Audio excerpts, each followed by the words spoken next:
मेरे चैनल पर आप लोगों का स्वागत है। एक कजरी गीत अच्छा लगे तो लाइक शेयर और सब्सक्राइब कीजिएगा, कमेंट भी करके बताइएगा।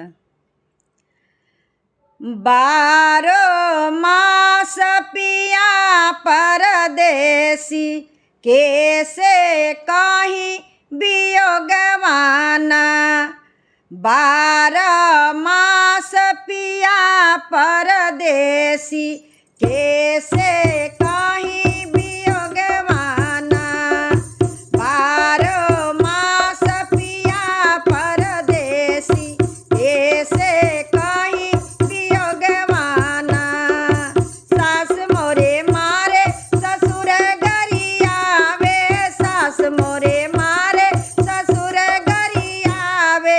ननदो तनमा से भरी दी है पेटवा, कैसे कहीं वियोगवाना।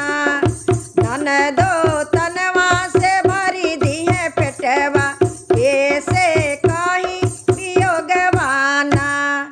12 मास पिया परदेसी, कैसे कहीं वियोगवाना। 12 मास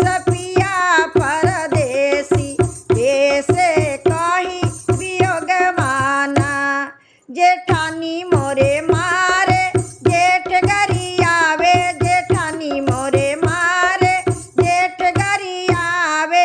ननदो तनमा से भरी दी है पेटवा, कैसे कहीं वियोगवाना। ननदो तनमा से भरी दी है पेटवा, कैसे कहीं वियोगवाना।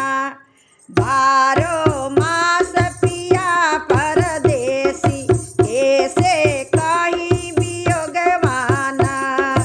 देवर मोरे मारे देवरानी गरियावे, देवर मोरे मारे देवरानी गरियावे। ननदो तनवा से भरी दी है पेटवा, कैसे कहीं वियोगवाना। ननदो तनवा से भरी दी है पेटवा,